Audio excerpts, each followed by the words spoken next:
Eu faço uma pergunta para o doutor complementando a Rodrigo. resposta. Não, doutor Walter, só complementando. Além de eu ouvir dizer do VU, e a analogia dos casos que eu lhe comuniquei aqui, ocorre o seguinte: o senhor Figueiredo Basto reconheceu o recebimento e reconheceu que recebeu em espécie no escritório. Mas reconheceu que recebeu... Essa pergunta que o senhor está fazendo a mim, o senhor deveria investigar e perguntar ao senhor Figueiredo Basto o que ele fez com $750 mil que ele recebeu no escritório deles aí. Porque ele já disse que recebeu. Não sou eu que estou dizendo. Ele já reconheceu que recebeu. Eu nem conheço o Figueiredo Basto. Então, o senhor fala que ele admitiu que recebeu dinheiro para negociar delações premiadas, é isso? Não. Ele recebeu das pessoas que pagavam a proteção, a mesada, 750 mil, que foi através da conta do VU, entregue no escritório dele, entre outros dinheiros. E essa mesada ia para quem? Esses que eu estou tratando dos 3 do VU. Eu não estou falando do resto, porque deve ser a mesma coisa, mas eu falo sobre o que eu sei. Os 750 mil foi por conta do VU, e o VU entregou ao escritório. E o Figueiredo Basto reconheceu que recebeu no escritório. Agora, se ele pagou o pai dele, se ele pagou o quitandeiro, etc., eu estou lhe dizendo os fatos que eu sei, que eu tenho conhecimento. O VU recebeu, entregou lá para isso. Agora, se o senhor Figueiredo Basto, que admitiu que recebeu, fez outra coisa, não cabe a mim investigar. Cabe eu dizer para você o seguinte, doutor Walter, como membro do Ministério Público, o fato da transferência é fato. Existem os extratos, dei data, valor, número de conta. O senhor Figueiredo Basto admitiu que recebeu isso daí dentro do escritório dele. E o VU disse que pagou não só para ele, como para outros. Tá certo? É isso que eu estou testemunhando. Se a partir daí, o senhor quer fazer outras ilações, não tem problema. Eu só estou dizendo que não sou eu que estou dizendo isso, pois isso é fato provado. Doutor Rodrigo, vamos passar para a próxima pergunta. O senhor comentou da manipulação das provas decorrentes da Odebrecht, da delação premiada, da Odebrecht e da leniense. Essa manipulação o senhor atribuiu ao senhor Paulo Roberto, isso? Sim. Ele era, o senhor disse, irmão de um dos delatores da Odebrecht. Isso. O senhor sabe em que momento isso se deu, como se deu? Sei. Por gentileza, nos conta. Não, porque está sob sigilo profissional. Eu era advogado ainda. Não é obrigado a depor sobre nada que venha a incriminar o senhor futuramente. Sim, não é nem por incriminar ou não, porque não sigilo profissional. É por uma questão de sigilo profissional que é necessário. Pelo menos nesse momento, preservar. Sim, claro, o senhor foi o advogado da Odebrecht de que data a que data? Até 2016. O seu escritório prestava serviços para a Odebrecht? É isso? Sim, eu trabalhei para a Odebrecht. E que tipo de serviços prestava? Aliás, se não tivesse prestado, eu não teria respondido a um processo na ordem justamente por questão de dúvida sobre o sigilo profissional. Eu não compreendi, senhor Rodrigo, falhou um pouco. Eu respondi a um processo na ordem por suposta quebra de segredo profissional. Por isso o meu cuidado aqui. Tá, sim, se eu não fosse advogado, se eu de fato não fosse advogado, não teria sigilo a preservar e nem a ordem teria me questionado. Mas eu estou perguntando agora, assim, a questão que não tem sigilo. O seu tipo de prestação de serviço para o Odebrecht era consultivo, era contencioso, era como? Consultivo. Consultivo.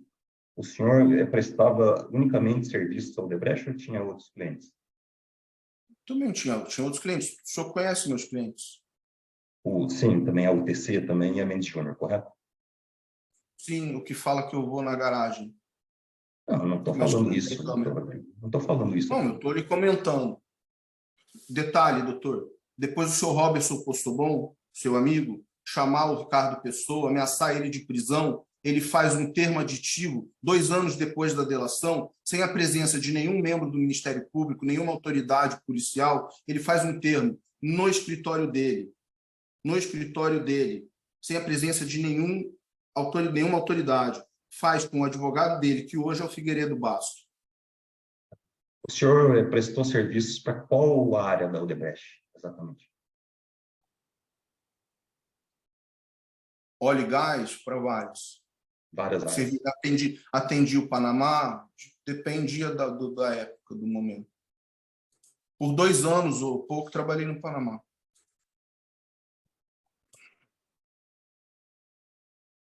Vou fazer umas perguntas, eu já estou satisfeito. Obrigado. Dos quais, doutor Walter, tentaram me acusar no Panamá, triangular, e o senhor tem conhecimento que eu já fui julgado, tenho a decisão certificada, inclusive já encaminhei ao juízo, Sim. da qual tem imunidade por mérito, penal por mérito, e que diga-se de passagem, excelência, isso é importante complementar aqui, antes da gente encerrar, porque vejamos nós aqui como contraditória a postura do Ministério Público Federal em Curitiba. No caso aí do Equador, o seu Jorge Glass foi acusado, foi preso, foi condenado, pelas notícias que eu li,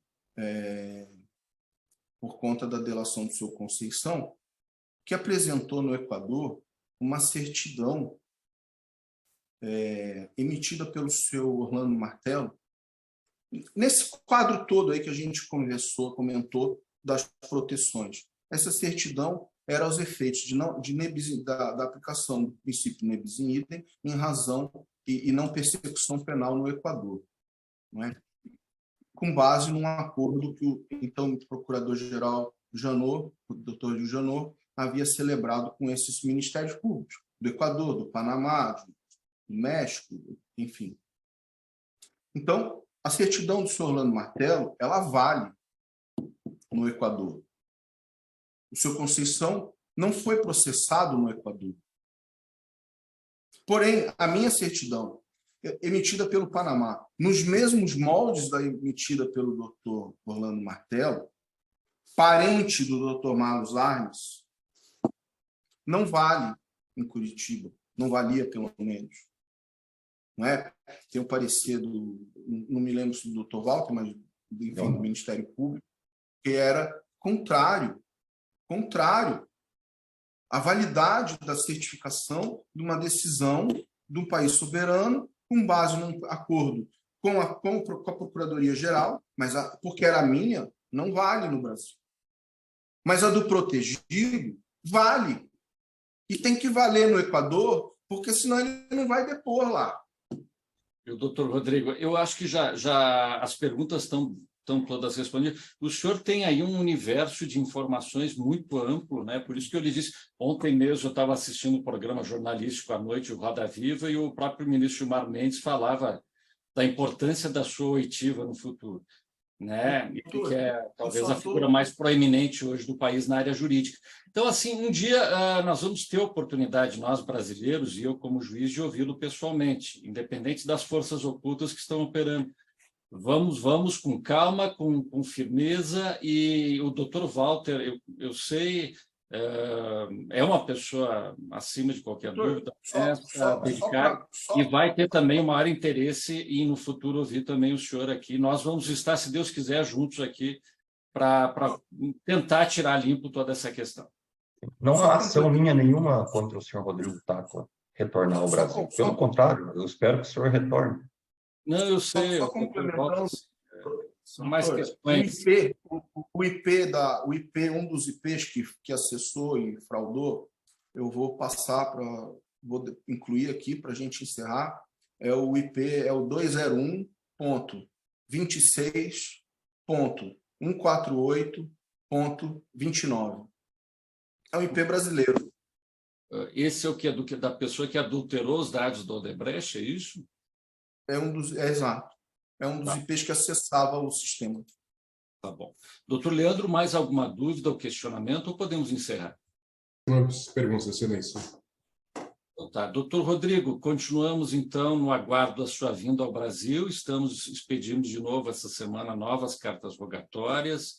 O senhor, em algum momento, se Deus quiser, vamos ouvi-lo pessoalmente, porque compreendo que a sua presença física aqui vai auxiliar muito a esclarecer todos esses fatos que hoje ainda se encontram aí numa névoa aí de questionamentos, e o Supremo mesmo está investigando essa questão junto com o Procurador-Geral da República. Tá bom? Muito obrigado. Obrigado pela sua colaboração, pela presença. Obrigado, doutor Walter. Obrigado, doutor Leandro. Boa tarde a todos. Obrigado. Até a próxima. Muito obrigado. Encerrado, então, a presente audiência.